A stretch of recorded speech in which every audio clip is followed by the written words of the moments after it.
Hello guys, this is Bull back with another Fortnite video, and this is huge. The brand new state of development patch notes are out and there is a lot to take in, guys. There's no gameplay changes, but there's a lot of quality of life changes going on here.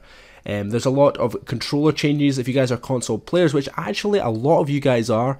I think like 70 or 80% of the player base are on console. So there's a lot of Builder Pro changes for you guys as well. It's going to make it more reliable when changing between resources and changing between traps as well. Also, there's going to be not as much delay when if you're holding the button down. That's what turbo build is.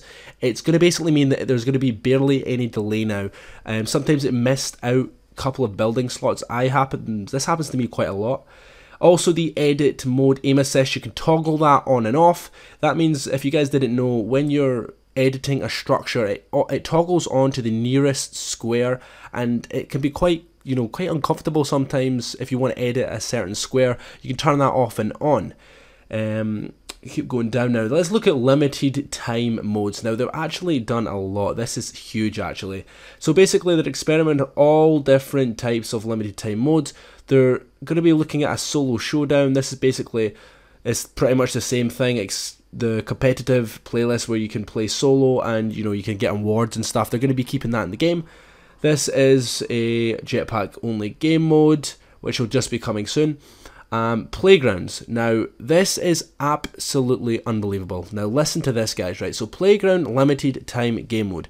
You will load into a Battle Royale map on some adjusted settings. Battle and build to your heart content, with an extended period of time to roam about the map, as well as increased resource regeneration. All treasure chests and ammo crates will be spawned. Try dropping in different spots and scope out loot. Friendly fire. It can be, well, basically friendly fire is enabled for you and your friends so you guys can scrim.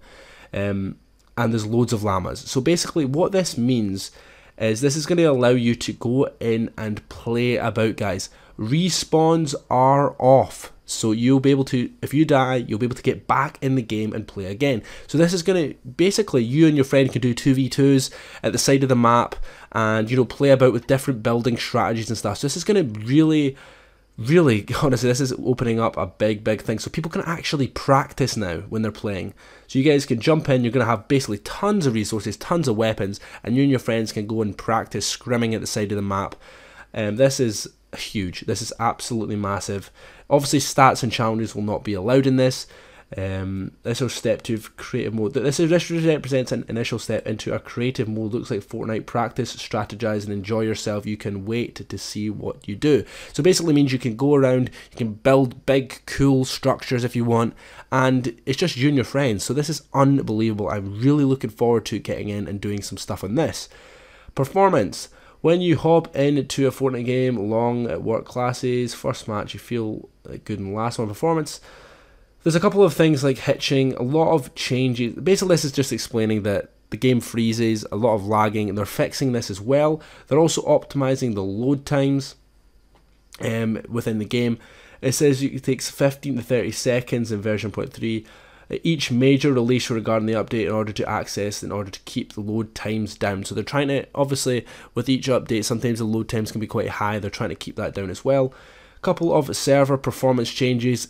Always good when they do servers performance changes, guys. Couple of client updates, server, quality of life. This is some really good stuff here. So challenge progress. So basically, when you guys are doing your challenge, you don't know if you're doing them or not in game. So you're going to be getting pop-ups in game now. So if, say for example, you're doing the dance in front of camera challenge, if you dance in front of a camera, it's going to pop up and you're going to see your progress. Also, they're going to be changing the in-world markers. They're going to be experimenting around with this. So as you guys know, on the map, you can zoom in and you can put a marker down, and your friends can see that in the squad on the map and on the compass. Now they're going to be experimenting with in-game, so when you're actually in the game, you can see the marker in the real world. So this is going to be easier to navigate around. So I'm really interested to see how that one works as well. They're also changing the Victory Royale screen. Now, I'm not really sure what this means, but getting into a Victory Royale should be a memorable experience, and a victory screen should support that. we want to freshen up the celebration and make it a bit more rewarding. So I'm not really sure what they mean by this. You guys can let me know in the comment section what you guys think about this. Really don't know. High resolution minimap. This is just a nice little quality of life. When you zoom into the map at the moment, it goes all fuzzy and you can't see exact details. They're just going to make it so it's going to be easier to do that. Better footsteps and vertical audio. So basically they're just going to be changing where, so for example, if someone's above you, you can hear that they're above you. It's just going to make the sounds of where the enemies are a little bit more consistent. So this is obviously a really good change as well. These spectating UI improvements. So basically when you're spectating your teammates, you're going to be able to see their ammo, their infantry, their ammo, their crosshairs, their building edits and their compass markers. There's something to do with cosmetics here, I'm not really sure. All cosmetic outfits have value. We want to add ways for you to gain additional goodies through collecting over time. This is a work in progress and it's a little further out. So this is kind of like, I presume that's kind of like the Omega outfits where you progress towards different, you know, parts of an outfit. I think they're going to be doing more things like that, which really is very interesting. This is the last change here, the replay mode. Obviously you guys might not know, but in E3 this year there's going to be a huge event where the winner is going to take $1 million home with them, and they're going to be trying to improve on basically the spectating replay system. So the replay system is basically they're going to be able to change a lot of things, doing different camera angles, doing the X-ray vision, X-ray view when players enter buildings, and basically active buildings themselves. So this is just a big quality of life change. You guys will have to check them out yourself. But anyway, I hope you guys really enjoyed this video. This is a huge change. There's nothing, no really like items are being added, but a lot of quality of life changes, a lot of really changes that you probably will take for granted. But honestly guys, huge update. I hope you guys enjoyed. Please let me know in the comments section what you guys think about this, and I'll see you guys next time. Goodbye.